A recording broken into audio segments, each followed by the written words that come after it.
सभी भाइयों का नमस्कार, आपका स्वागत है आपके अपने चैनल फ्री स्टडी में। यहाँ पर जो बैच है वो स्टार्ट किया जा रहा है, बिल्कुल free of cost batch start किया जा रहा है। ठीक है, अभी जो टेक्निकल हेल्पर की करीबन 1512 वैकेंसियाँ निकली हुई हैं। ठीक है, आईटीआई बेस्ड जो है, जिसमें lineman, electrician, power electrician, wireman, ठीक है, ये सारी ट्रेड शामिल हैं। ठीक है, तो अभी मैं क्या करूँगा, आपको पता है कि मैं इलेक्ट्रॉनिक्स का पढ़ाता हूँ और इलेक्ट्रिकल का पढ़ाता हूँ, ठीक है? तो अभी क्या करेंगे हम इलेक्ट्रिकल को, कि ये जितने भी पोर्शन है, देखो वायरमैन हो गया, पावर इलेक्ट्रिशियन हो गया और इलेक्ट्रिशियन हो गया, लाइनमैन, इसमें क्या करेंगे हम, जो बेसिक इलेक्ट्रिकल होता है, ठीक है? इलेक्ट्रिकल जो बेसिक है वो हम पहले आज पढ़ेंगे, ठीक है? जो सभी के लिए, इन सभी ट्रेडों के लिए मैंडेटरी है, क्योंकि ये बेसिक्स होता है कि रेजिस्टेंस कितने से कितने वैल्यू होता है, ठीक है? कितना ओम बढ़ाने पर, मतलब जो भी बेसिक है फॉर्मूलेज़ वगैरह जो आपने आईटीआई में पढ़े होंगे, वो सारे बेसिक्स के मैं क्वेश्चन आंसर कराने वाला हूँ, ठीक है? 30 क्वेश्चन आंसर रहेंगे इस वीडियो में, और एक बार मैं वीडियो चेक कर लेता हूँ। ठीक है। तो ये 30 क्वेश्चन होंगे, ऐसे ही धीरे-धीरे सीरीज़ में आपके लिए लाता रहूँगा, ठीक है? अगर बच्चे ज़्यादा होते हैं तो फिर मैं इसे को ऑनलाइन करना स्टार्ट कर दूँगा, क्योंकि अभी मेरे पे टाइम नहीं है इतना, ठीक है? जैसे ही मेरे पे टाइम मिलता है तो मैं ऑनलाइन सेशन आपको बता दूँगा, तो ऑनलाइन स्टार्ट कर देंगे। अभी मैं इसको यहाँ रिकॉर्डिंग करके अपलोड कर दूँगा, ठीक है? तो जो भी आपके डाउट हों, जो भी क्वेरी हो, वो कमेंट में कर सकते हैं, ठीक है? उसका रिप्लाई मैं कर दूँगा, और बाकी स्टार्ट करते हैं आज की क्लास, ठीक है? आज की क्लास क्लास में क्या-क्या होने वाला है वो आज देख लेते हैं। पहले तो मैं क्वेश्चन आपको कराऊँगा, ठीक है? उन क्वेश्चनों, बेसिक क्वेश्चन रहेंगे, वो ज़्यादा हार्ड क्वेश्चन नहीं रहेंगे, ठीक है? धीरे-धीरे करके लेवल अप होगा, और वो बेसिक क्वेश्चन को आपको पकड़ के चलना है, ठीक है? बेसिक कांसेप्ट आपको पता होंगे, तभी आपका पेपर जो है वो क्लियर होगा। तो दे बेसिक कांसेप्ट आपके क्लियर होते जाएँगे, और जो भी डाउट होगा, क्योंकि देखो सारे चैनल, देखो कई चैनल ऐसे हैं जो आपको थ्योरी करा रहे हैं, ठीक है? तो आप थ्योरी कहीं से भी पढ़ सकते हो, मगर क्वेश्चन कैसे करोगे? मेन होता है क्वेश्चन को करना, ठीक है? तो मैं क्वेश्चन यहाँ पर बताऊँगा, क्वेश्चन अटेम्प्ट कैसे करना है, और कैसे आप उसको सॉल्यूशन देंगे, और कैसे आप उसको क्या कहते हैं, अ, और आगे बढ़ेंगे, ठीक है? क्वेश्चन को पढ़ना कितना तेज है, जल्दी कैसे करना, मतलब जो भी है वो आगे हम बात करने वाले हैं। तो मैं स्टार्ट कर देता हूँ आज की क्लास, ये सभी के लिए है मैंडेटरी, ठीक है? बाकी आज का क्वेश्चन है आपके लिए, चलो स्टार्ट ही कर देते हैं। और आपका क्वेश्चन है, कह रहा है what will be the total resistance of the three resistances R1, R2, R3 which are connected as so in the figure, given figure. कह रहा है तीन प्रतिरोध R1, R2, R3 का कुल प्रतिरोध क्या होगा, जो दिए गए आरेख में दर्शाए गए रूप में जुड़े हैं। देखो ये इजी क्वेश्चन है, ठीक है? किसी के लिए हार्ड हो सकता है, किसी के लिए इजी क्वेश्चन है, ठीक है? अगर वीडियो स्लो हो रही हो तो इसको फ़ास्ट कर लेना, ठीक है? बाकी मैं पूरी कोशिश करूँगा जल्दी-जल्दी कराने की। 30 क्वेश्चन है, ठीक है? तो देखो इसमें पेन ले लिया मैंने? हाँ, ले लिया। देखो 30 किलो ओम है, ठीक है? 60 किलो ओम है, तो यहाँ पर क्या है, हम 60 लिख लेंगे, ठीक है? इसको मैं, ठीक है? ये हमारा 60 हो गया, ठीक है? 60। अब ये कैसे, इसमें फ़ॉर्मूला देखते हैं कैसे लगाते हैं। मैं बेसिक से आपको कराऊँगा इसको, ठीक है? दिक्कत वाली कोई बात नहीं है। जब भी पैरेलल में लगा रहता है, तो हम जो फ़ॉर्मूला लगाते हैं, अपनी कॉपी बना लेना, कॉपी में सारे फ़ॉर्मूले वगैरह लिख लेना, रिवाइज़ कर लेना, लास्ट टाइम पे हो जाएगा सिलेक्शन, ठीक है? 1/R इज़ इक्वल टू, ठीक है? अब जितने भी रेजिस्टेंस है वो सब ले लेने हैं। अपॉन में ही लेने हैं सारे के सारे, अगर पैरेलल सीरीज़ है तो, ठीक है? मैं इसको थोड़ा सीधा कर देता हूँ, थोड़ा टेढ़ा हो गया है, और जल्दी-जल्दी कराने की कोशिश करता हूँ।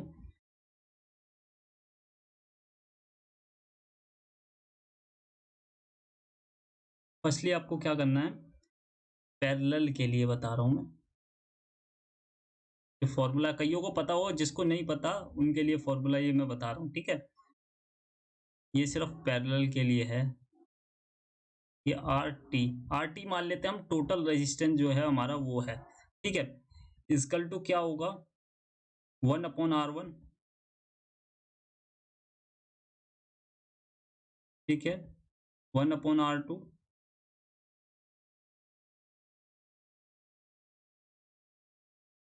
Plus 1/R3।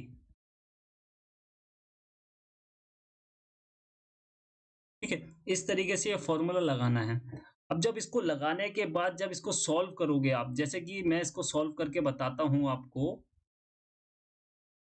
इसको फर्दर हम सॉल्व करते हैं, तो देखना इस चीज़ को याद ध्यान रखना है, ठीक है?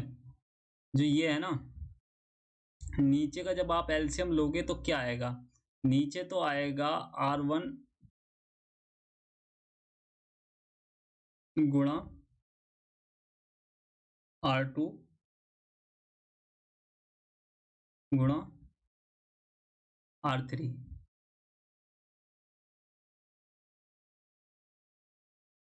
ठीक है? अब ऊपर क्या होगा? ऊपर होगा भाई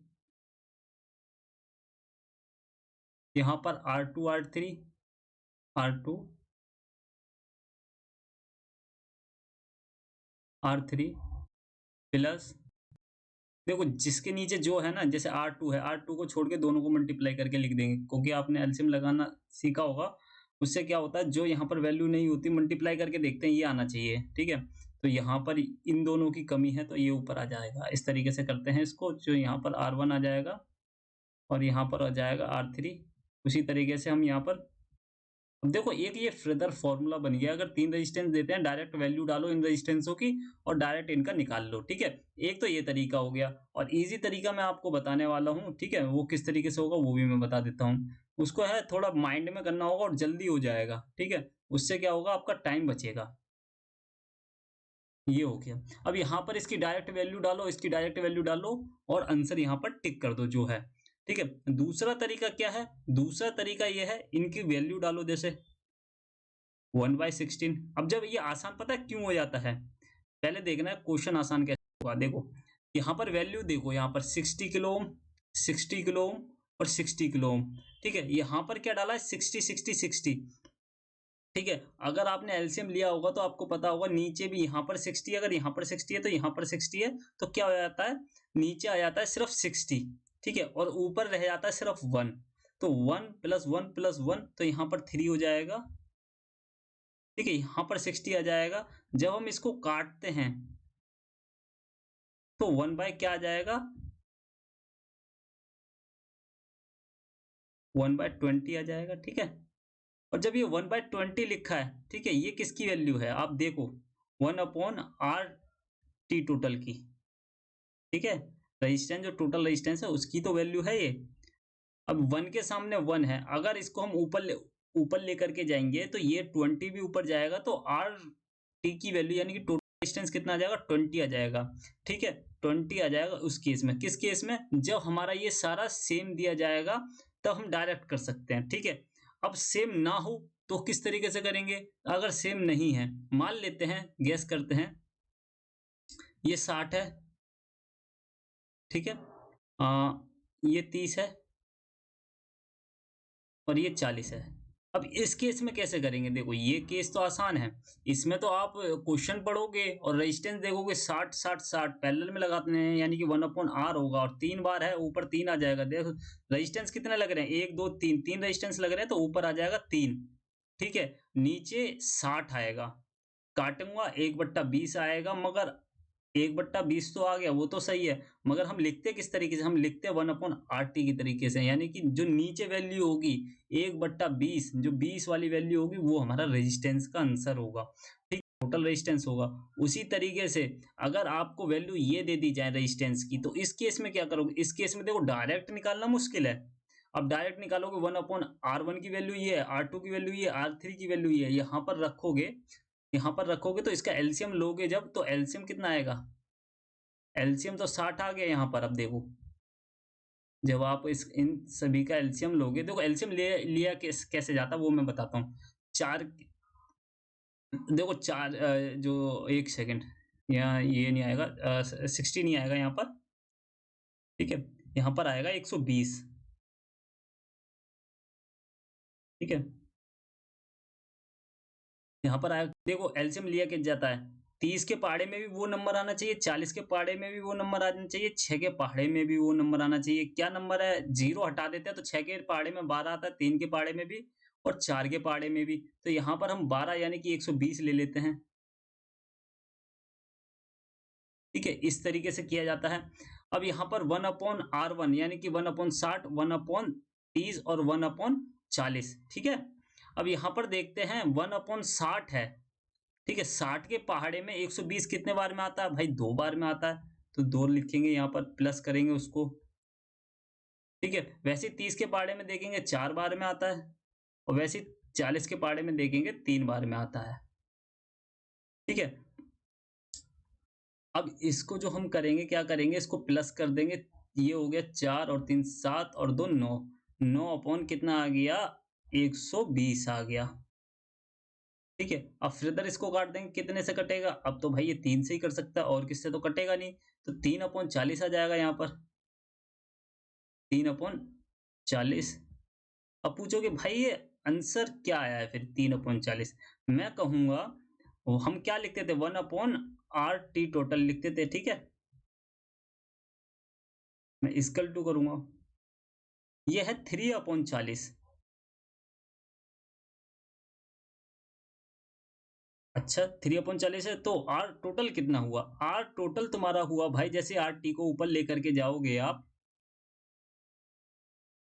तो ये हो जाएगा आपका, ये भी पलट जाएगा। जैसे आप उधर पलटोगे तो ये भी पलट जाएगा, 40/3 हो जाएगा। अब देखो इसको सॉल्व इजी तरीका देखो ये है कि अगर एक ही वैल्यू रेजिस्टेंस की दी हुई है, देखना है रेजिस्टेंस पैरेलल में लगा है, अच्छा ठीक है। कितने रेजिस्टेंस है? 1 2 3, ऊपर 3 रखना है। फिर रेजिस्टेंस देखना है जो सेम वैल्यू है वो रेजिस्टेंस है कितने का। मान लीजिए 60 का है तो नीचे 60 लगना है, 3 ऊपर 60 नीचे, काटूंगा 1/20 और नीचे जो आएगा वो हमारा आरटी होगा, यानी कि टोटल रेजिस्टेंस होगा। वहां से डायरेक्ट टिक कर दिया हमने, ये आंसर हो गया। दूसरा ये, अगर वैल्यू अलग दी हुई, 60 दिया, 30 दिया, 40 दिया, मतलब जो भी दिया हुआ है अलग वैल्यू दी हुई है, तो उसको किस तरीके से, एक तो फॉर्मूला ये है, इसको याद रख लो। ठीक है? जो भी मैंने बनाया है, या आप इसका एलसीएम लो, एलसीएम नीचे रख दोगे इसका। ठीक है? दिमाग में करना है। आप देखोगे 6 है, 3 है, 4 है, इन सभी में कॉमन किया है 12, तो 12 ही इसका एलसीएम होगा। तो 12 यानी कि 120, जीरो लगा दिया हमने यहाँ पर, सभी में जीरो लग रहा है तो हमने यहाँ पर भी जीरो लगा दिया। ठीक है? तो ये इजी तरीका होता है। अगर 60 का देखोगे, 30 का देखोगे, 40 को देखोगे तो 120 आएगा, और वैसे डायरेक्ट देखोगे 6 3 4, अच्छा हाँ 12, तो यहाँ पर 120 लिखा। ठीक है? अब यहाँ पर 60 के में 120 कितने बार में आता है? 2 बार में। 30 के पहाड़े में 4 बार में और 40 के पहाड़े में 3 बार में। तो इनको करना है प्लस और इसको करना है डिवाइड। जैसे ही डिवाइड 3/40 आया ना, जैसे ही आपका 3/40 आया, तो लिखना नहीं है उस टाइम। उस टाइम लिखना नहीं है, उस टाइम ये देखना है कि 40 अपॉन, जैसे 3/40 आए तो आंसर में आपको देखना है ऑप्शन में 40/3 कहाँ है। जैसे ही दिखता है टिक मारो, आगे बढ़ो। ठीक है? इस तरीके से इसको अटेम्प्ट करना है। फॉर्मूला मैंने बता दिया है। इनमें भी और क्वेश्चन बनते हैं, वो मैं आके बताऊंगा। ठीक है? ये लेवल धीरे धीरे अप करूंगा मैं। कह रहा है instantaneous power in inductor is proportional to, प्रेरक में जो तत्कालिक शक्ति किसके समानुपाती होती है। ठीक है? ये पूछा गया, instantaneous power in inductor is proportional to the, ठीक है, जो उसके अंदर इंडक्टर के अंदर इंस्टेनियस पावर होती है वो प्रोपोर्शनल मतलब समानुपाती किसकी होती है? समानुपाती होती है तत्कालिक धारा और धारा के बदलाव के दर का गुणनफल। यानी कि हम बोल सकते हैं product of instantaneous current and rate of change of current, मतलब किस दर से, देख तो एक तो प्रोडक्ट, मतलब प्रोडक्ट हो गया गुणनफल। ठीक है? गुणनफल हो गया ये। अब बोल रहा है करंट, और जो करंट की दर, इंस्टेनियस करंट, जो इंस्टेनियस करंट होता है और जो एकदम रेट चेंज ऑफ करंट, मतलब जितने दर से करंट चेंज हो रहा है, उन दोनों को प्रोडक्ट को हम बोलते हैं इंस्टेनियस पावर। ठीक है? Instantaneous power in the inductor जो प्रोपोर्शनल होती है वो किसके होती है? इंस्टेनियस करंट के, और उसके मल्टीप्लाई गुणा जो rate of change of current है उसके। ठीक है? किसी को हार्ड लग रहे हो तो ज्यादा वो मत करना। ठीक है? अभी फर्स्ट टाइम है, थोड़े हार्ड लग सकते हैं, मगर मैं कोशिश करूंगा इजी वे में समझाने की। बढ़ता हूं आगे। कह रहा है what will happen to the capacitor when the source is remove, स्रोत को हटाया जाता है तो संधारित्र में क्या होगा। ठीक है? एक कैपेसिटर लगा हुआ है सोर्स से, सोर्स बोलो तो कुछ भी बोल सकते हैं आप, बैटरी लगी हुई है या कुछ भी लगा हुआ है, सोर्स लगा हुआ है एक, ठीक है? यहाँ पर हमने सोर्स लगा दिया एक, और ये सोर्स जो है एक कैपेसिटर में लगा हुआ है, तो किस तरीके से आइए देखते हैं। बैट बैटरी बना देता हूँ मैं यहाँ पर, ठीक है?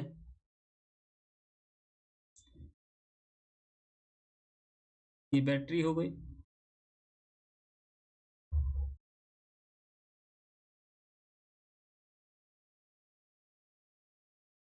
ये हमारा स्विच हो गया, और ये हमारा एक कैपेसिटर हो गया,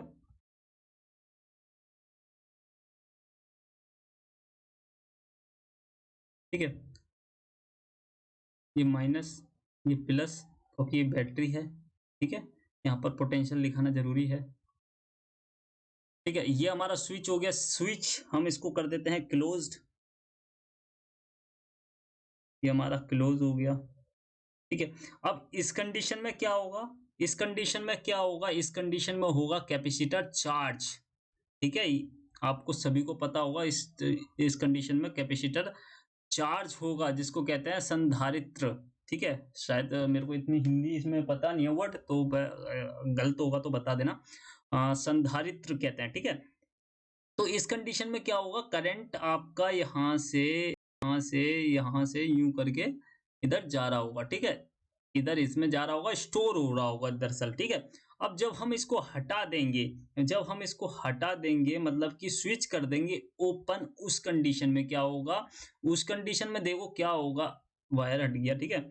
उस कंडीशन में क्या होगा, सोर्स तो हट गया, मगर इस पे सोर्स हटने के बाद कोई लोड लगा है? नहीं, कोई लोड नहीं लगा है, क्वेश्चन में कोई किसी लोड की बात नहीं की गई है, ठीक है? अगर लोड नहीं लगा है तो कैपेसिटर डिस्चार्ज तो हो नहीं सकता, तो पहला ऑप्शन तो गलत। क्या कह रहा है ये, it will not remain in its charge state, कह रहा है ये अपने चार्ज स्टेट में नहीं रहेगा, तो पहला तो गलत हो गया भाई, ठीक है? इस तरीके से ऑप्शन को काट देना है।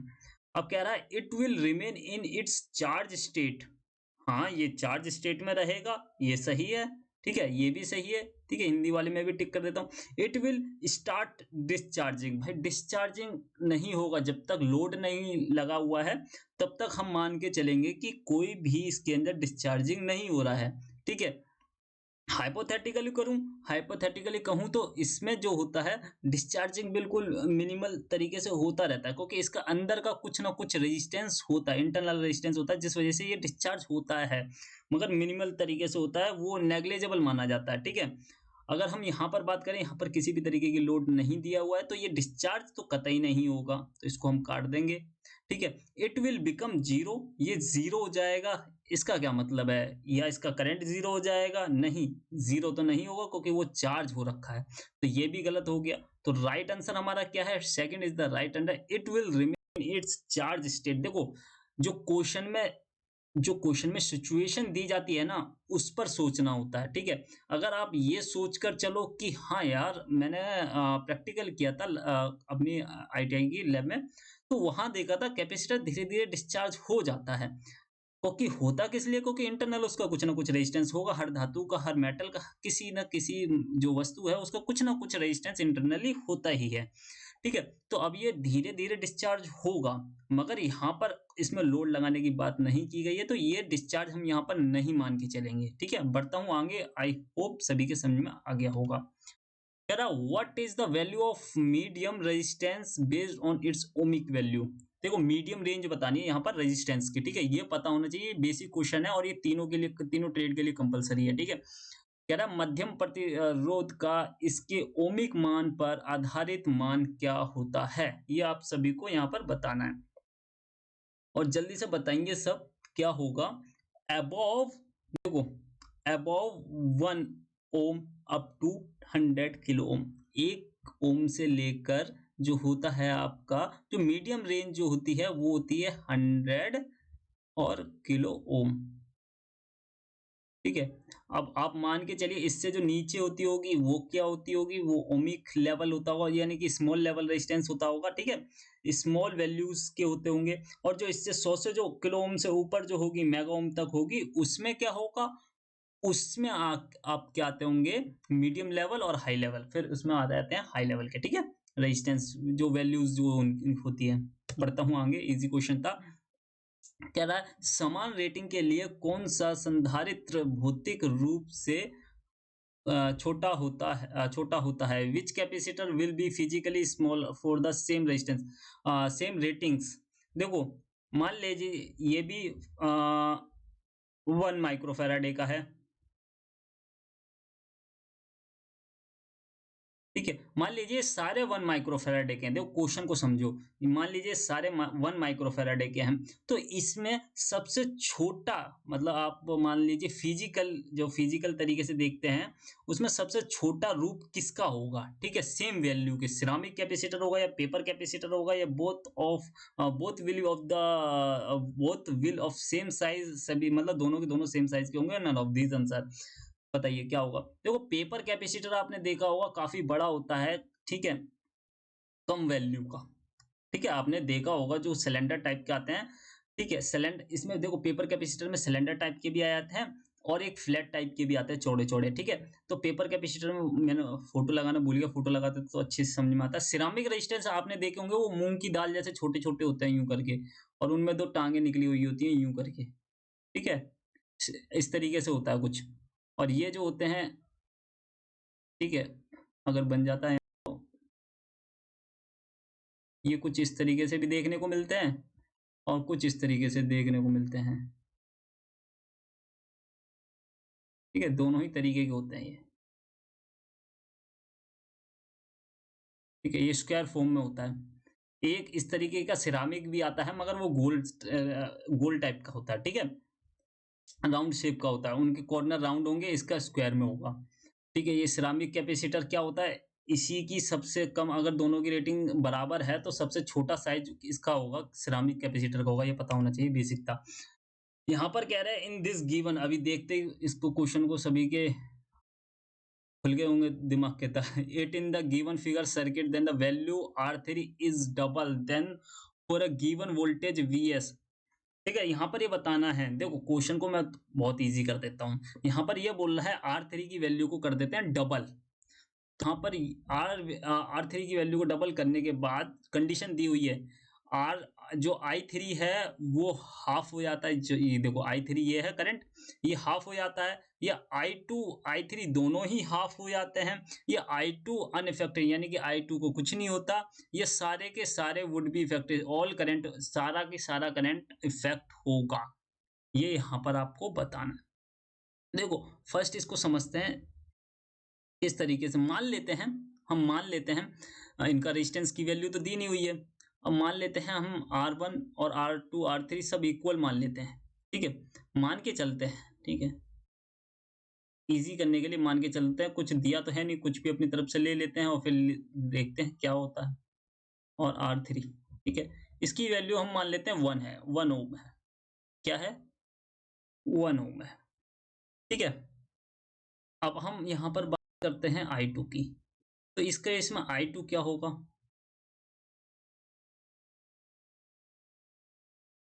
23/1, ठीक है। अब कोई कहेगा भाई ये 23/1 क्या लिखा है आपने? देखो ओम्स लॉ होता है, ये आपको पता होना चाहिए। V/R होता है, I इक्वल टू V/R, ठीक है। ये ओम्स लॉ है, कई बार पढ़ा चुका हूँ। अभी DFCCIL का कोर्स कराया था, ठीक है, वो भी फ्री कराया था, उसमें भी बता चुका हूँ। जितने भी पहले कोर्स करा रखे उन सभी में मैंने बता रखा है ओम्स लॉ क्या होता है। अगर आप फॉलो करते हो तो आपको सभी को पता होगा, ठीक है।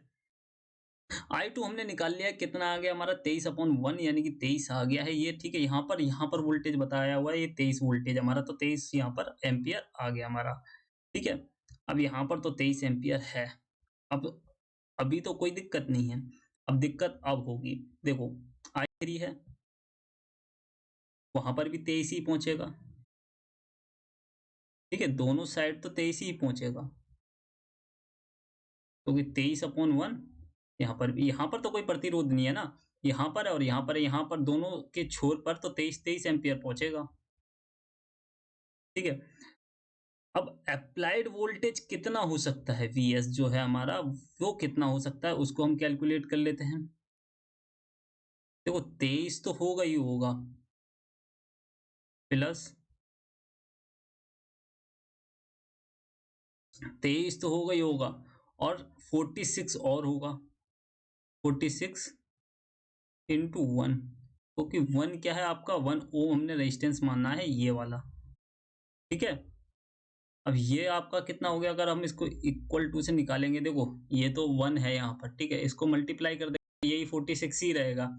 अब प्लस करेंगे तो ये क्या हो जाएगा, ये तो 6 हो जाएगा, और 6 और 3 कितना होता है, 9 हो जाएगा, तो ये हो गया 69। यानी कि टोटल जो वीएस था वो कितना था, वीएस था 29 वोल्ट का, ठीक है। अब मानते हैं जो हमारा वी आई है, मतलब वी थ्री आई थ्री है, सॉरी आर थ्री है, वो हो जाता है डबल, यानी कि अब आई थ्री को हम मान करके चलते हैं क्वेश्चन के अकॉर्डिंग कि हमने आई थ्री को कर दिया है डबल, यानी कि आई थ्री जो है हमारा अब 2 ओम का, एक सेकेंड, आर थ्री है ना, वो तो रेजिस्टेंस को हमने डबल कर दिया है, R three is equal to double हो जाता है, यानी कि पहले हमने 2 ओम माना, एक 1 ओम माना था, अब 3 ओम कर देते हैं इसको, ठीक है। तो इस कंडीशन में क्या होता है, आई वन ले लेते हैं हम पहले, क्या होगा, ठीक है, आई वन हम पहले निकाल लेते हैं। टोटल हमने वी एस निकाल लिया था, ठीक है, कितना आया था 69, उसी से ही निकाल लेंगे हम। और नीचे तो डबल होने के बाद करंट चेंज होगा, जब करंट चेंज होगा तो 1.66 कुछ करके आएगी वैल्यू एक, ठीक है, जो कि हमारा बताएगा कितना ओम यहाँ से निकल गया। देखो ये कब हो रहा है, ये 4.6 एम्पियर है, ये पता है कब हो रहा है, ये जब हो रहा है जब हमने इसको डबल किया है, ठीक है, जब हमने इसको डबल किया है तब ये हो रहा है। तो आई थ्री की वैल्यू क्या होगी यहाँ पर, पहले आई टू निकाल लेते फिर आई थ्री निकाल लेंगे। आई टू क्या हो, एक तो 4.1, 4.1.4, ये 4 है, यहाँ पर 4 ही आएगा, 4.1.4 इंटू 2 प्लस 2 प्लस 1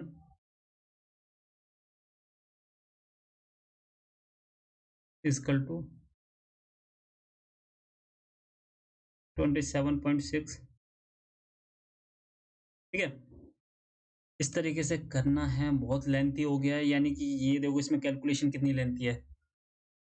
तो इन क्वेश्चन को क्या करते हैं, देखते कि सती लीव करते हैं, फर्स्ट लीव करते हैं, फिर टाइम बचता है, फिर अटेम्प्ट करते हैं, क्योंकि ये है कैलकुलेटिव, आंसर तो आ जाएगा, और आंसर आने के बाद भी ऑप्शन में देखना पड़ेगा कि हाँ सही है कि नहीं है, तो इसलिए इसमें टाइम तो काफी लगेगा।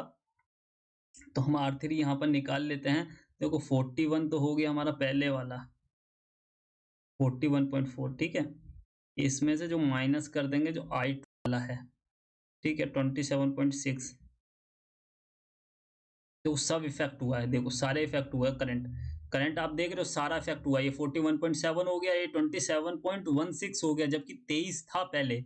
अब ये भी यहाँ पर कम हो जाएगा, अब यहाँ पर करने की जरूरत नहीं है आपको, देखो माइनस करोगे तो हो जाएगा, मैं ऐसा नहीं कह रहा माइनस नहीं होगा, यहाँ पर माइनस करोगे तो ये 23 से कम आएगा, ज्यादा आएगा, ये 23 से कम ही आएगा, 23 से क्या 20 से भी कम आएगा ये, ठीक है।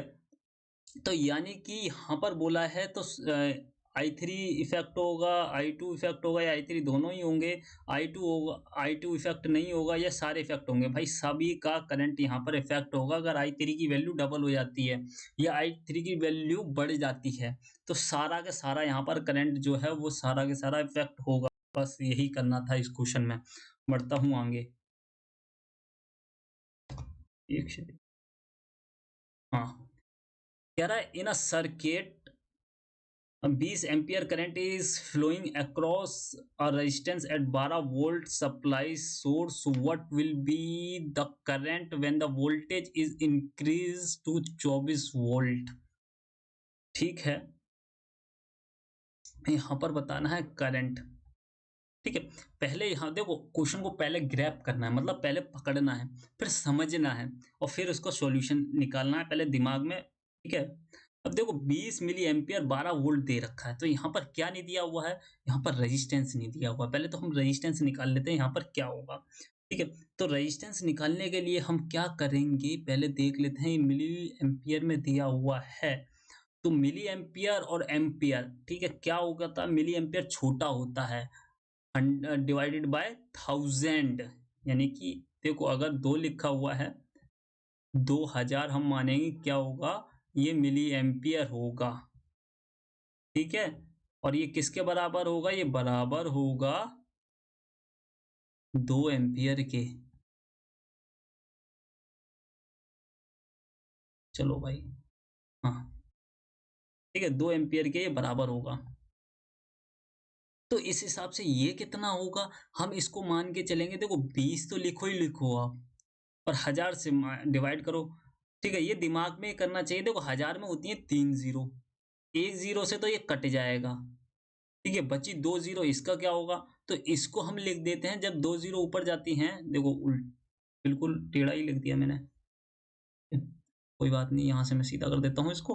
तो कितना हो जाएगा, 0 से 0 कट गया, अब 100 बचा है नीचे, 100 जब ऊपर जाएगा तो करेगा 0.02 कर देगा, ठीक है। और ये क्या हो गया, हमारा एम्पियर में कन्वर्ट हो गया, ठीक है।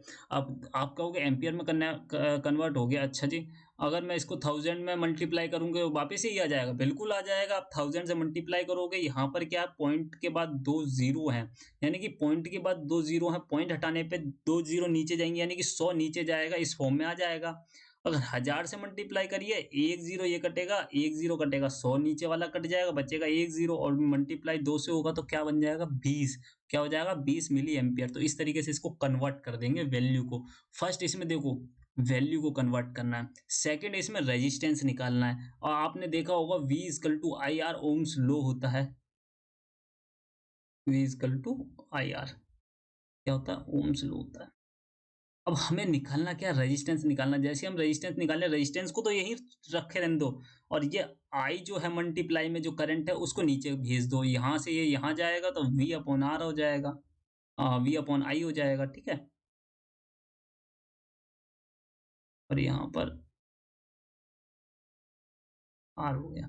आपको एक बात और ध्यान रखनी है, जब भी आप कुछ भी करो ना, आपको फॉर्मूला ना याद हो रहा हो, कुछ भी करो, ठीक है, V equal to I R तो होता ही होता है, ठीक है, V के साथ ये दोनों मल्टीप्लाई में होते हैं, और जब भी हमें इन दोनों में से कुछ आई रेजिस्टेंस और करंट में से कुछ भी निकालना होता है, तो हमेशा V ऊपर ही रहेगा, V नीचे नहीं जाएगा, ठीक है। एक ये दिमाग में रखना है, ठीक है। इससे क्या होगा, आप डायरेक्ट टिक कर सकते हो अगर क्वेश्चन पूछ लिया जाता है, कई बार पूछा भी है ये क्वेश्चन, ठीक है। तो यहाँ पर हम रेजिस्टेंस निकाल लेंगे, रेजिस्टेंस निकालने के लिए हमें वोल्टेज तो दिया हुआ है 12 वोल्ट, ठीक है, 12 वोल्ट यहाँ पर रख दो। और करंट कितना दिया हुआ है, करंट दिया हुआ भाई एम्पियर में, हमने कन्वर्ट किया इसको तो 0 पॉइंट हमारा 02 आया, 02 आया। अब ये पॉइंट हम यहाँ से जैसे ही हटाते हैं तो यहाँ पर क्या हो जाता है, 100 ऊपर पहुंच जाएगा, ठीक है। देखो हटाने पर 100 नीचे पहुंच जाएगा और 100 ऊपर पहुंच जाता है, ठीक है। अब डिपेंड करते हैं आप, ये अगर डिनोमिनेटर में है तो वो 100 ऊपर पहुंच जाता है, अगर ये ऊपर होता तो 100 नीचे आ जाता, ठीक है। अब यहाँ पर सिर्फ क्या बचा हुआ है, जीरो की कोई वैल्यू नहीं रही, यहाँ पर बचा सिर्फ दो, दो को काटूंगा, यहाँ पर ये जाएगा 600। तो 600 क्या आया, 600 आया आपका ओम, रेजिस्टेंस आ गया 600 ओम। अब हम आपको तीन चीजें पता चल गई यहाँ से, कि हमारा भाई करंट इतना आ रहा है, ठीक है, वोल्टेज इतना है, और रेजिस्टेंस हमारा इतना है, 600 रेजिस्टेंस है। अब वोल्टेज कितना भी बढ़ा लो हम बता देंगे, कह रहा when the voltage is increase to 24, voltage बढ़ के 24 हो जाता है, ठीक है। अगर वोल्टेज 24 हो जाता है तो कोई बात नहीं, हम निकाल लेते हैं। देखो 24 तो यहाँ एज इट इज ही आएगा, यहाँ पर कितना 600 दिया हुआ है। अब देखो 600 देखो नीचे दिया हुआ है 600, 100 मतलब नीचे दिया हुआ है 6, यहाँ से आपको ये डायरेक्ट कट जाएगा, 6 पहले काटो, जीरो का अलग छोड़ दो, ठीक है। आप इसको कैसे लिख सकते हो, देखो दिमाग लगाना है थोड़ा सा कैलकुलेशन में ना, पेपर तभी निकलता है जब कैलकुलेशन में हल्का सा दिमाग लगे। इसको हम ऐसे लिख सकते हैं, ऐसे लिख सकते हैं ना, पहले 6 को काट दो, 6 को काटूंगा 24 से, कितने बार में गया, ये गया 4 बार में, ऊपर क्या बचा 4, नीचे बचा 100, ऊपर बचा 4, नीचे बचा 100। अब देखो 4/100 कहीं पर भी ऑप्शन में आंसर नहीं है, तो क्या होगा, और मिली एम्पियर में है सारे के सारे, तो एम्पियर में ये तो एम्पियर में आंसर आया, क्योंकि ये एम्पियर है, ये ओम है, और अभी हमने वोल्ट निकाला था तो वो वोल्ट में निकला था ना कि मिली वोल्ट में। तो हम क्या करेंगे, यहाँ पर जो हमारा ये आंसर आया ये किस में आया है, एम्पियर में आया है। अगर ये एम्पियर में आया तो मिली एम्पियर में कन्वर्ट करने के लिए यहाँ पर मैंने बताया था कि 1000 से मल्टीप्लाई कर दो, तो 1000 से हम मल्टीप्लाई कर देंगे, सीधा सा आंसर मिली एम्पियर में आएगा। 100 है, 100 यहाँ पर कट जाएगा, ये कट गया भाई 2 जीरो और ये भी 2 जीरो कट गए। ठीक है, तो ये कितना आ गया भाई, 40 मिली एम्पियर आ गया यहाँ पर आपका आंसर।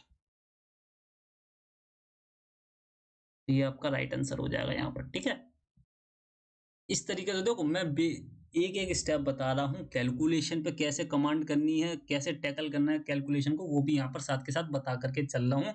40 यहाँ पर राइट आंसर आ जाएगा। ठीक है, what is the right answer, milli ampere. बढ़ते हैं आगे। अब यहाँ पर डायरेक्ट फॉर्मूला पूछा गया है। ठीक है, कह रहा था formula to find the temperature coefficient of resistance. Temperature coefficient resistance का, किसी भी मटेरियल के रेजिस्टेंस का टेम्परेचर कोफिशिएंट निकालने का फॉर्मूला क्या है, डायरेक्ट ये बताना है आपको। तो फॉर्मूला क्या होता है, R T is equal to resistance coefficient 1 plus a T. ठीक है, तो ये डायरेक्ट फॉर्मूला आपको पता होना चाहिए। ठीक है, बढ़ते हैं आगे।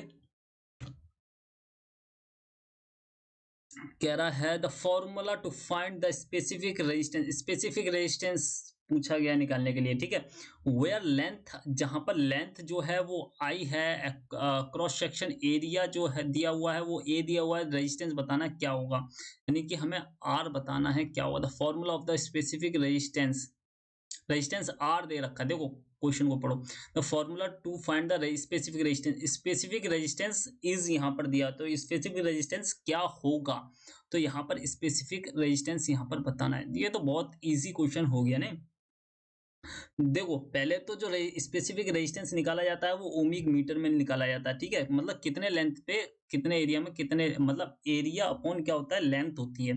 ठीक है, एरिया अपॉन लेंथ होती है। तो ओम जो निकाला जाता है वो मीटर में निकाला जाता है। ठीक है, क्योंकि यहाँ पर लेंथ क्या होगी, मीटर में होगी, और एरिया क्या होगा, मीटर स्क्वायर में होगा। तो मीटर से मीटर कट जाएगा, ऊपर क्या बचेगा, मीटर बचेगा, तो इसलिए यहाँ पर क्या है, मीटर है। और यहाँ पर क्या दिया हुआ है, रेजिस्टेंस दिया हुआ है, तो रेजिस्टेंस होता है ओम में, यानी कि ओमिक मीटर होता है। हमेशा स्पेसिफिक रेजिस्टेंस की बात करें यहाँ पर, स्पेसिफिक हिंदी में क्या कहते हैं यहाँ पर मेरे को नहीं पता। अ विशिष्ट प्रतिरोध, जो विशिष्ट प्रतिरोध होता है उसमें हमेशा ओम मीटर्स में होता है। ठीक है, वो याद रखना है। और हमेशा ये याद रखना है कि एरिया बड़ा होता है, लेंथ छोटा होता है, यानी कि एरिया जो है हमारा ऊपर आएगा और जो लेंथ है हमारी वो नीचे आएगा। ठीक है, अगर आपको इतना ही पता हो तो आप देखो किस तरीके से कर सकते हो। ये ऑप्शन गलत हो गया, इसमें क्या है, एरिया ऊपर नहीं है। ये क्वेश्चन सही है, मतलब मान के चलेंगे। ठीक है, ये क्वेश्चन इसमें एरिया नीचे दिया हुआ है और लेंथ भी नीचे दी हुई है, नहीं ये नहीं होगा, एक साथ नहीं होगा कभी भी। ठीक है, इसमें क्या है, इसमें भी एक साथ दिया हुआ है, ये भी नहीं होगा, तो राइट आंसर बचा ये बचा। सिर्फ एक आपको ये पता होने पे कि स्पेसिफिक रेजिस्टेंस में एरिया हमेशा बड़ा होता है तो ऊपर होता है, लेंथ हमेशा छोटा होता है तो नीचे होता है। एरिया क्यों बड़ा होता है, क्योंकि एरिया को हम लिखते हैं सेंटीमीटर स्क्वायर या मीटर स्क्वायर। ठीक है, मीटर स्क्वायर मान के चलते हैं, मीटर स्क्वायर। और लेंथ क्या होता है, हमेशा मीटर में होता है या किलोमीटर, मतलब यहाँ पर मीटर मान के चले तो मीटर में। तो इसमें बड़ा कौन है, क्या है, हमारा एरिया बड़ा है। तो इस तरीके से देखो माइंड में छोटी छोटी चीजें होती है ना, जब पेपर सामने होता है तो एकदम से कुछ नहीं आता, जो बताई जाती है ना, फॉर्मूला एकदम से तुम्हारे दिमाग में नहीं आएगा। अगर हल्का फुल्का भी पता आइडिया है, हाँ ये होता है, तो आप वहां पर तुक्का जो मानने की कैपेबिलिटी है उसको बढ़ा सकते हो। ठीक है, तो फाइनल सिलेक्शन उसी का ही होगा जो मतलब बीस एक-एक छोटे-छोटे क्वेश्चन पे भी अटेम्प्ट कर सके और उस प्रोबेबिलिटी हो वो क्वेश्चन सही हो सके आगे जाके। ठीक है? तो उसे उसके लिए मैं यहाँ पर आपको ये बेसिक्स करा रहा हूँ। अगर आपको पूरा फ़ॉर्मूला याद नहीं है तो एरिया हमेशा ऊपर होता है, लेंथ हमेशा नीचे होता है। ये आज़मा के देखना आप तुम। कभी भी क्वेश्चन करोगे ना, ऑप्शन देखेंगे 1, 2, 3, 4, 4 ऑप्शन में से एक टिक करना है। तो क्या हो सकता है, प्रोबेबिलिटी क्या है आंसर सही होने की। ठीक है? तो वो आप कर सकते हो। यहाँ पर देखो प्रोबेबिलिटी क्या थी, 100% प्रोबेबिलिटी थी सही होने की। तो उस तरीके से क्वेश्चन अटेम्प्ट करने की तकनीक भी बताते जा रहा हूँ, साथ के साथ बढ़ता हूँ आगे। अच्छा, देखो इसका राइट आंसर ये है। ठीक है, स्पेसिफिक जो रेजिस्टेंस होता है वो इक्वल टू आर मतलब specific resistance equal to resistance into area upon length होता है, ठीक है। और इसको जो नापा जाता है ओमिक मीटर में नापा जाता है और रेजिस्टेंस को ओम में नापा जाता है, सभी को पता होगा। बढ़ता हूँ आगे। What will happen to the capacitor value if the area of plates of the capacitor is reduced? देखो प्लेट्स का जो एरिया है, इन बिटवीन तो नहीं लिखा ना इसमें। What will happen to capacitor value if the area of plates of the capacitor is reduced? देखो प्लेट्स का जो कैपेसिटर के अंदर जो प्लेट्स होती हैं उनका रिड्यूस कर दिया जाता है, मतलब कम कर दिया जाता है, तो क्या होगा? कैपेसिटर की वैल्यू इंक्रीज होगी, कैपेसिटर की वैल्यू रिड्यूस होगी, या कैपेसिटर की वैल्यू कोई भी चेंज नहीं आएगा, कैपेसिटर की वैल्यू हो जाएगी जीरो। तो यहाँ पर आपको एक तरीके से फॉर्मूला मैं बताता हूँ, उससे आपको समझने में आसानी होगी। जो कैपेसिटर निकाला जाता है वो निकाला जाता है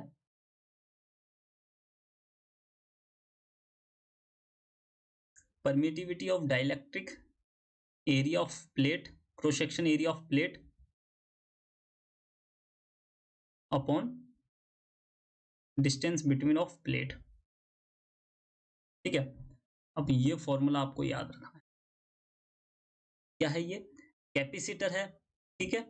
ये है परमिटिविटी ऑफ डाइलेक्ट्रिक, जो उसके अंदर डाइलेक्ट्रिक मटेरियल भरा रहता है उसकी परमिटिविटी है। और ये है एरिया ऑफ क्रॉस सेक्शन, मतलब जो एरिया क्रॉस सेक्शन होता है, एरिया ऑफ प्लेट्स क्रॉस, मतलब प्लेट का एरिया ऑफ क्रॉस सेक्शन होता है, ठीक है। ये जो होता है डिस्टेंस जो होता है, ये होता है जो प्लेट्स के बीच में जो डिस्टेंस होता है वो होता है। अब देखो क्वेश्चन इसमें कई तरीके के बनते हैं, सारे क्वेश्चन मैं यहाँ पर बताता हूँ। एक ये पूछता है कि परमिटिविटी ऑफ डाइलेक्ट्रिक बढ़ जाती है या घट जाती है। देखो कभी भी अगर ये दिया हुआ है, यहाँ पर मान लेता हूँ सी, मान लेता हूँ यहाँ पर मान लेता हूँ ए, ठीक है, ये मानता हूँ मैं। और यहाँ पर मानता हूँ मैं ए, और यहाँ पर मानता हूँ 1/p। अब देखो इसमें अंतर क्या होता है वो यहाँ पर समझाता हूँ, फिर क्वेश्चन पर आएंगे। देखो जब भी हम ए बढ़ाएंगे तो उसके साथ सी भी ही बढ़ेगा। क्या बोल रहा हूं मैं, ध्यान से सुनना। जब आप ए बढ़ाएंगे तो उसके साथ सी भी बढ़ेगा, ठीक है।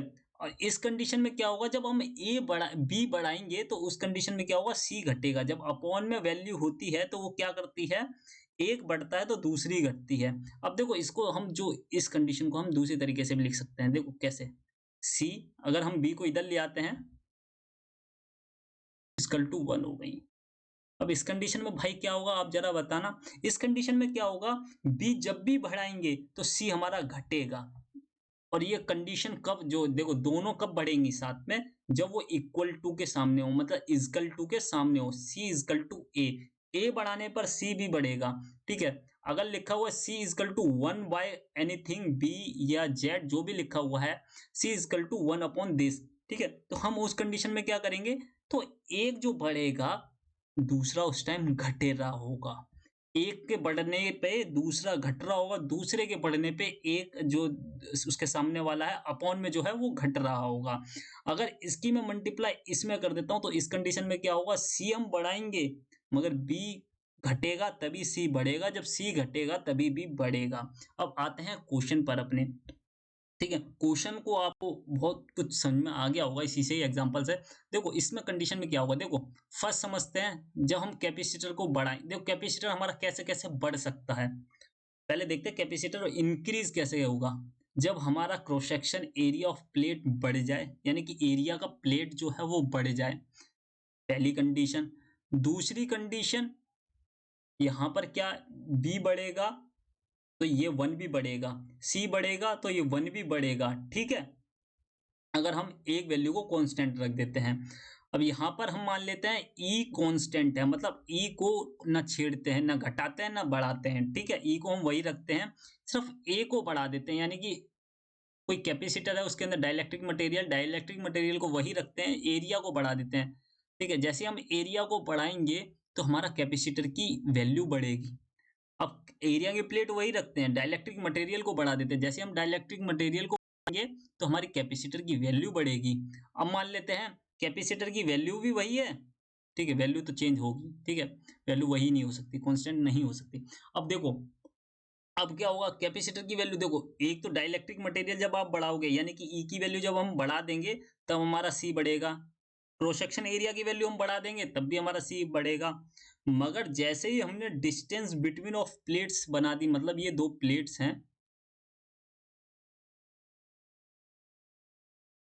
ठीक है? इनके बीच में अगर हमने डिस्टेंस बढ़ा दी, ये वाली डिस्टेंस जो होती है, ये हमने बढ़ा दी, ठीक है? ये हमारा कैपेसिटर की 2 प्लेटें हैं, कैपेसिटर के जो अंदर 2 प्लेट होती हैं, वो हैं। अगर इनके बीच में डिस्टेंस बढ़ा दी, तो क्या होगा? ये जैसे ही बढ़ेगा भाई मेरे, तो हमारा क्या होगा? कैपेसिटर घटेगा,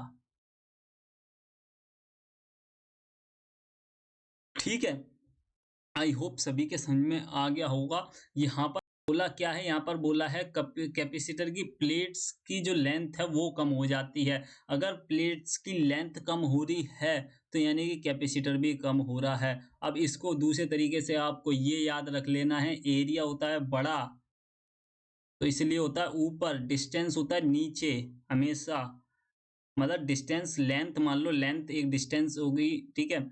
तो डिस्टेंस होता है, लेंथ होती है नीचे। ये हमारा रेजिस्टेंस के वे में भी काम किया था, ठीक है? अभी हमने स्पेसिफिक रेजिस्टेंस निकाला था।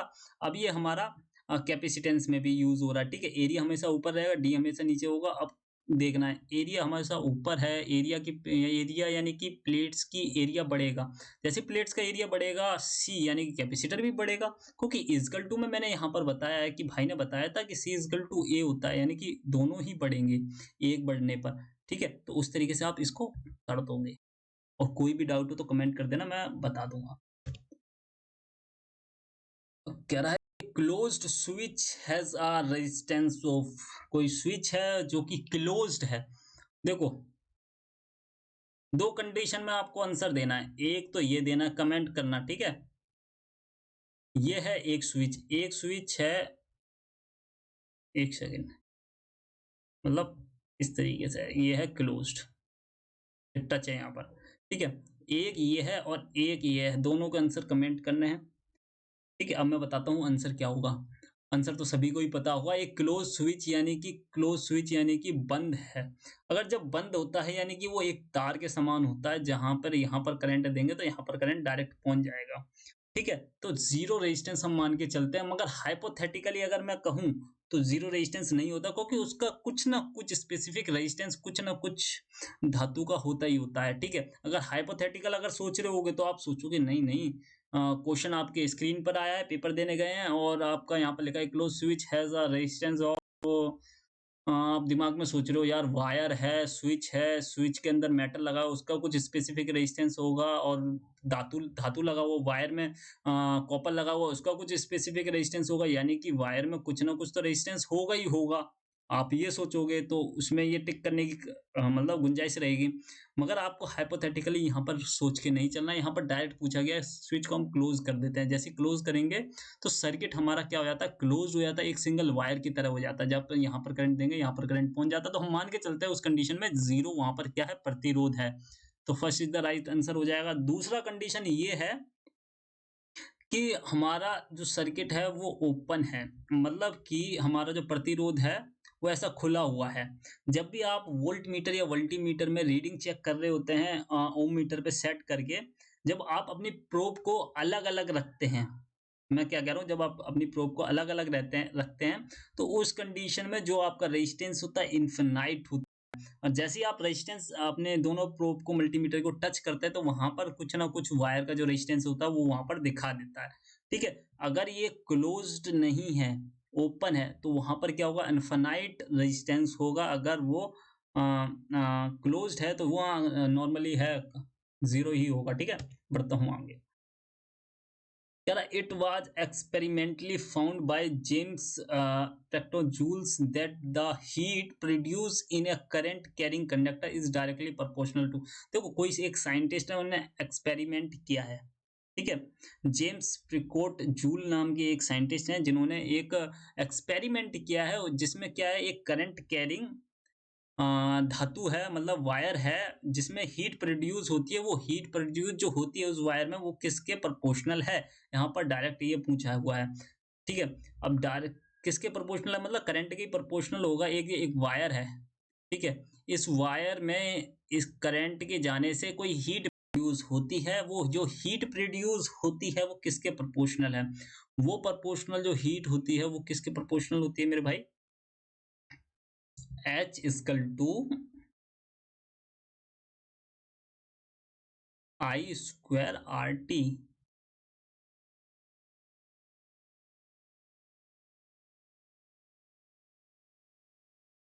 ठीक है, ये फॉर्मूला आपको याद रखना है। ठीक है, ये तो हो गया heat.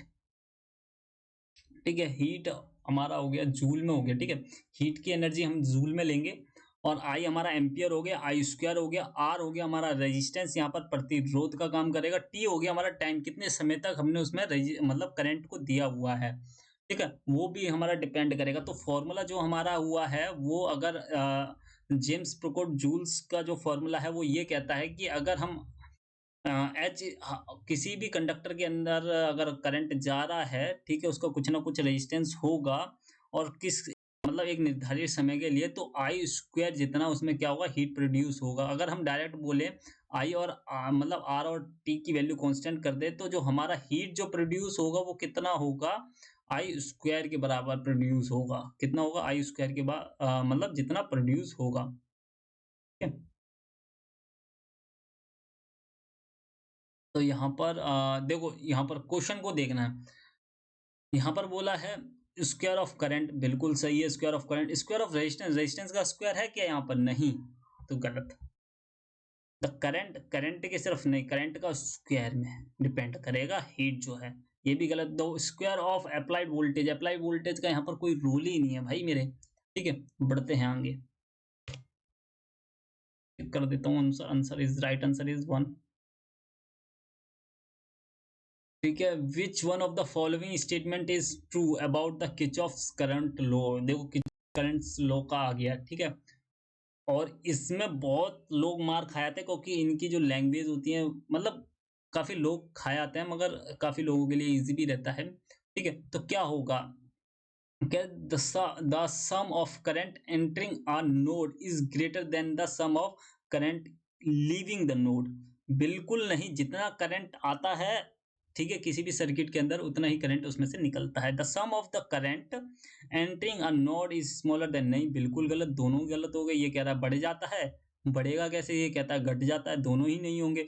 The sum of current entering a node is equal to the sum of current leaving the node. ठीक है, जितना करंट का मतलब हल हर एक टर्मिनल से करंट अंदर आ रहा है। मान लेते हैं, ये तो आपने सभी ने देखा होगा कि ये इस तरीके से बना देते हैं, स्टार विस्टार कुछ है ना, ये बना दिया, यहाँ से करंट आ रहा है। ये सभी ने देखा होगा, क्वेश्चन आते हैं इसके ऊपर भी। ठीक है, मैं बता देता हूँ यहाँ पर, इसी क्वेश्चन के ऊपर है जो अभी चल रहा है।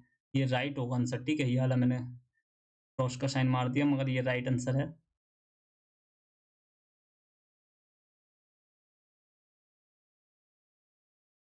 ठीक है, और यहाँ पर भी हम मान लेते हैं करंट इसके अंदर आ रहा है। तो ये बाहर की तरफ कितने करंट अंदर जा रहे हैं, कह रहा है यहाँ पर, देखो स्टेटमेंट को पढ़ो। The sum of the current entering a node, node से करंट कितने एंटर कर रहे हैं, एक दो तीन, तीन जो एंटर कर रहे हैं, यानी कि हम बोल लेते हैं इसको वन, इसको टू, इसको थ्री। ठीक है, और ये लेते हैं हम आर है। ठीक है, तो आर की वैल्यू यहाँ पर क्या होगी, ऐसे कई बार पूछा गया है। तो ठीक है, क्या होगी, जितना करंट अंदर हो रहा है उतना ही बाहर निकलेगा, यानी कि one upon one plus two plus three, तीन दो पाँच और एक छः। तो आर की वैल्यू जो होगी, करंट कितना निकलेगा इस नोड के अंदर से, ठीक है, आर की वैल्यू होगी हमारी क्या, थ्री, सिक्स। टोटल रेजिस्टेंस हमारा सिक्स है। टोटल हमारा जो करंट है, आई की वैल्यू होगी यार, एक सेकेंड, आई की वैल्यू होगी, मैं क्या बोले जा रहा हूँ, आई की वैल्यू, ठीक है, आई इजकल टू सिक्स। 15 क्वेश्चन करेंगे यार, काफी टाइम हो गया। ठीक है, कल करेंगे बाकी के क्वेश्चन, आने वाली क्लास में, मतलब नेक्स्ट क्लास में। कह रहा है in the wheatstone bridge network as a show in the figure A B C D is balanced when A P is equal to 500 दे रखा है, ये 250 दे रखा है, ये 12 दे रखा है, एस 12 दे रखा है, और आर एक्स बताना है। देखो, जो भी दिया हुआ है ना उसके सामने उसकी वैल्यू रख दो। कितना दिया हुआ है, ये 500 से 250 हो गया है। ठीक है, और ये कितना दिया हुआ है, ये 12। ये कितने गुना है इसका? सिंपल देखो, ज़्यादा अप्रोच नहीं लगानी, पेपर को ईज़ी तरीके से करना है, ठीक है? ये कितना गुना है इसका? 2 गुना है भाई, ठीक है? 2 गुना। तो मैंने कहा भाई ये भी तो 2 ही गुना होगा इसका। मेरा भाई बात तो सही है। मैंने कि बात सही नहीं है भाई, आंसर भी सही है इसका, ठीक है? 6 होगा, 6 इज़ द राइट आंसर, 6 ओम हो जाएगा Rx की वैल्यू, ठीक है? बढ़ता हूँ आगे, ये लास्ट क्वेश्चन रखते हैं इस वीडियो का। 15 क्वेश्चन हो गए हैं, ठीक है? 15 क्वेश्चन नेक्स्ट वीडियो में कर दूँगा, टाइम काफ़ी हो गया इस वीडियो को। Which law state that in each closed circuit the sum of all voltage drop are equal to 0? ये किसने कहा था? अगर किसी ने कहा था, मतलब कहा था, ठीक है? वो आंसर बताना है, वरना मैं ऑप्शन देने वाला था। कह रहा है व्हिच लॉ स्टेट, मतलब कौन सा लॉ कहता है कि each closed circuit the sum of all voltage drop are equal to 0, गिर के 0 हो जाते हैं, ठीक है? उनका सम जो है वो 0 हो जाता है।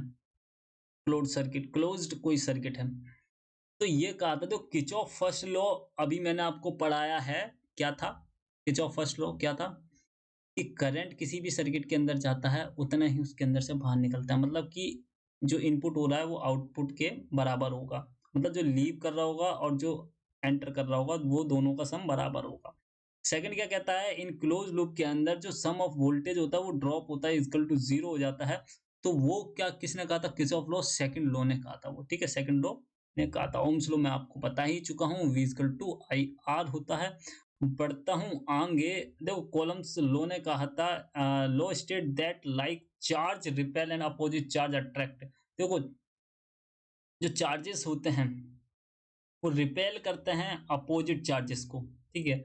कोलंबस लॉ ये कह रहा है, जो अपोजिट चार्ज होते हैं वो रिपेल करते हैं, जाहिर-सी बात है। आप नॉर्थ पोल ले लो और कोई आप मैग्नेट ले लो, उसका नॉर्थ पोल ले लो, नॉर्थ पोल ले लो, वो क्या करेगा? अपोजिट चार्ज अट्रैक्ट करता है। नॉर्थ पोल क्या करेंगे? रिपेल करेंगे, बाहर की तरफ फेंकेंगे। जैसे आप चुंबक को पलट देते हैं, नॉर्थ से साउथ कर देते हैं, एक नॉर्थ रहने देते हैं, एक साउथ, दोनों भग के पकड़ते हैं। तो क्या होता है? भग के पकड़ते हैं, तो वो क्या करते हैं? अट्रैक्ट करते हैं। जो डिफरेंट चार्ज होते हैं वो अट्रैक्ट करते हैं, जो सेम चार्ज होते हैं वो क्या करते हैं? रिपेल करते हैं। आज की वीडियो यहीं तक रखता हूँ। कोई भी सजेशन हो, कोई भी मतलब क्वेश्चन, तो देखो इसी तरीके से लेवल धीरे-धीरे बढ़ाता जाऊँगा, ठीक है? धीरे-धीरे लेवल बढ़ेंगे और क्वेश्चन बढ़िया-बढ़िया करके लाऊँगा, पर थोड़ा सपोर्ट चाहिए। और वीडियो को लाइक करें और कमेंट करें, और जो भी आपका क्वेश्चन ना आ रहा हो, टेलीग्राम का लिंक है, लिंक पहले वाली वीडियो में पड़ा होगा, वहाँ से जाके टेलीग्राम जॉइन कर लो, वहाँ पर काफ़ी सारे बच्चे जुड़े हुए हैं, वहाँ से जाके आप अपना क्वेश्चन पूछ सकते हो। बाकी धीरे-धीरे ऐसे ही चलते रहेंगे अपनी जर्नी की तरफ। Bye bye, take care, thank you.